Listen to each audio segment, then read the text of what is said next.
EJ Antoni of the Heritage Foundation, thank you so much for joining us, especially on short notice, man. I appreciate it. Carl, my pleasure. Thank you for having me.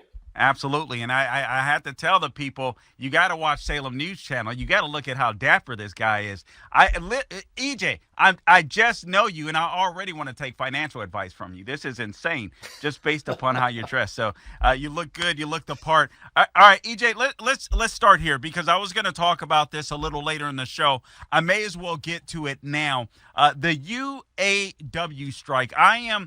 Here's what I'm predicting, EJ. You tell me if I'm wrong. After this UAW strike, especially if they get their demand where they get this, what is it called, a two-tiered pay system or something to that effect, then I think America's big three are going to be Toyota, Nissan, and Honda.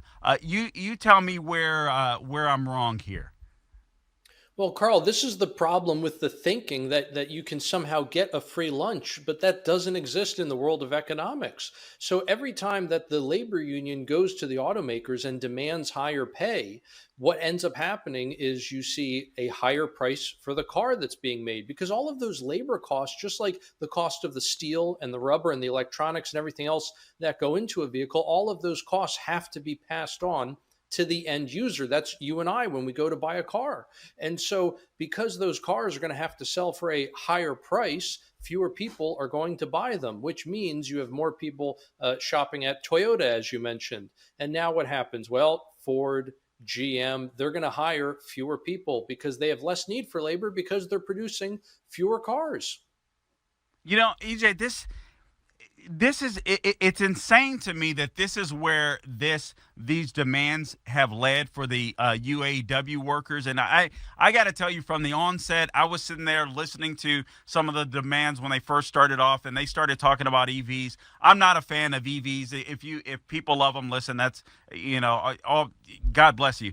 But I'm not a fan of EVs. I don't like subsidizing EVs. I don't like the notion that somehow they're safer for the environment when that could not be further from the truth. But I sat there and I thought, listen, if these guys are saying, listen, these EVs, all we're doing is creating manufacturing jobs for China, and but we're hurting jobs here.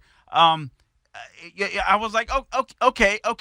But it's not that. It became all about the unions, and I'm looking at this guy that's running. I forget the name of this gentleman, the head UAW guy, and I'm listening to all of these demands, and I'm like, this is common sense. I mean, these cars are going to get so expensive. People are going to get priced out of the market, just like housing.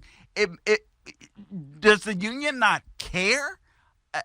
I mean, do they just want their stuff and go? I don't get it. I really don't get it. Well, Carl, I think we have to remember that union leadership, while we often assume that they are in it for union members, that's not the case. Union leadership, they're people just like everyone else, and they are in it for themselves. And so they are always going to do what is best for themselves, not necessarily what is best for their members, which is why it's so incumbent upon union membership to vote for someone who is like-minded, as opposed to what we have today, which are essentially ideologues, Democrat ideologues, leading organizations like the UAW. And so they are more than happy to push for things like EVs, which actually require fewer man hours to assemble than their conventional gasoline and diesel powered counterparts. And so every time the UAW gets behind one of these pushes from the Biden administration, these different regulatory mandates, which essentially force automakers to increase EV production because it is literally the only way to meet different environmental standards, especially emissions regulations. What happens? The UAW ends up losing membership because people get fired because they just simply don't need as many UAW workers to put together an EV as we do, again, for their conventional gas or diesel powered counterpart. And yes, that is absolutely working directly against their membership, but that is, I don't want to say it's their goal, but that is what is in their own best self-interest. Yeah, I mean, it's sad because listen, I love American cars. I love the classics. I'm not a big fan of the newer models, to be to be frank with you. But I'm just like, man, we are just going to continue to lose.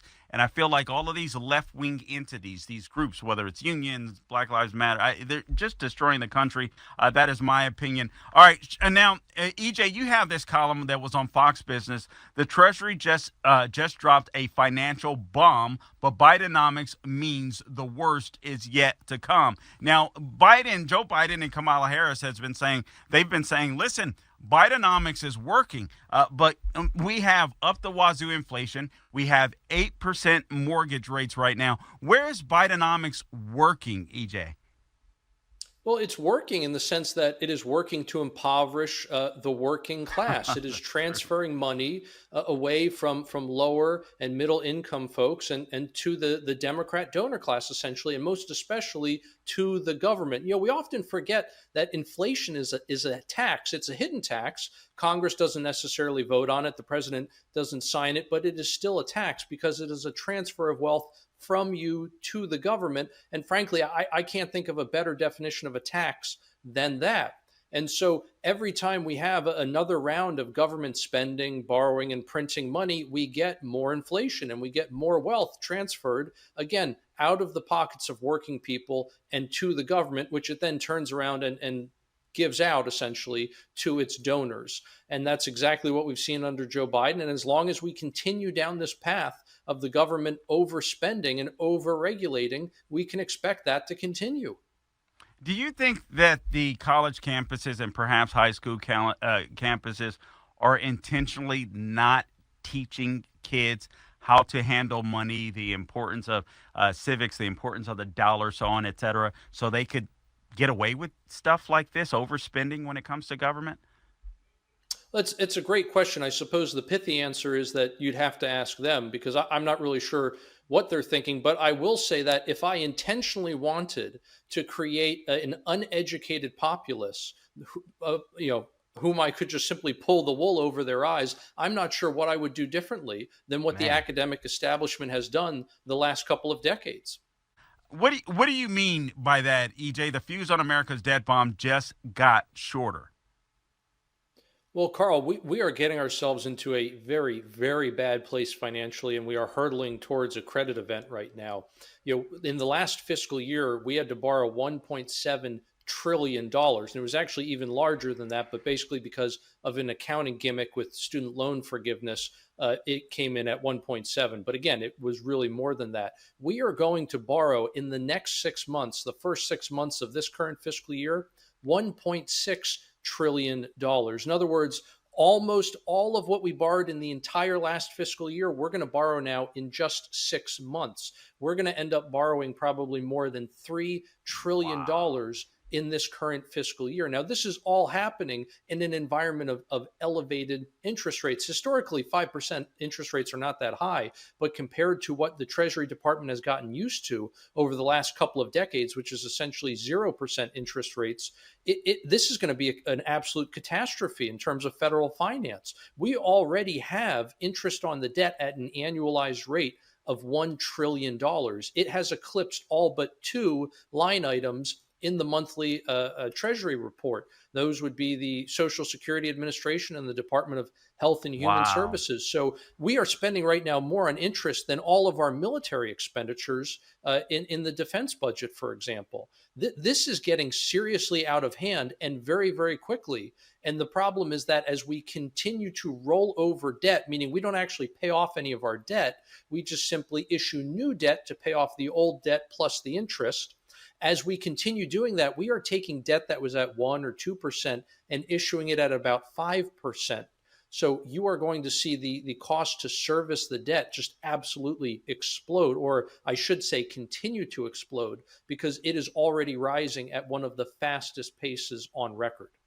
You know what it reminds me of, EJ, is when someone gets stuck in hard times and they go to one of these like payday lending type places in order to pay off the debt and pay off their debt, and then they're in debt to this payday lending company and they still owe their original debt, and they can never get above water. I feel like that's what the federal government is doing to us. And you say in your column here, I'm reading from, again, this is from Fox Business, Treasury just dropped a financial bomb, but Bidenomics means the worst is yet to come.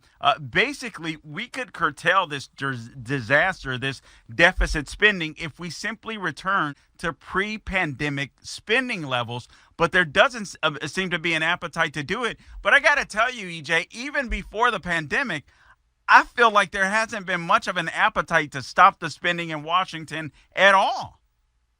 No, Carl, you're absolutely correct. This is not simply a problem that was created by Joe Biden. Now, has he made the problem a lot worse? Absolutely. Yes. There's no doubt about it. That's what the numbers tell us. But this problem certainly predates the Biden administration. We have had just decade after decade of overspending in this country. Really, since the 1990s, Washington, D.C. has essentially given up on the idea of ever balancing a budget. And the result of that is the current fiscal mess that we have today. It's this belief that you can perpetually kick the can down the road. And I suppose while interest rates were essentially artificially held near zero, that idea had some life to it. That's part of the thinking behind modern monetary theory. But it's not realistic. It's not sustainable. And sure enough, it's not where we find ourselves today. EJ, we have just a minute left. The economy, are we in a recession? Are things going to get worse or better in the upcoming year if you had to predict? Well, it certainly feels like we're in a recession right now because you have more than half of Americans in polls saying that they personally think the economy is in recession because of how much their own finances have deteriorated. But we have to remember the recovery under Joe Biden has been very uneven, with lower income Americans doing much worse than people who are in the upper income brackets. And so it doesn't look like the economy in aggregate, when you account for everyone, is actually contracting yet. But I expect that to change in the beginning of 2024 and for us to be in a recession.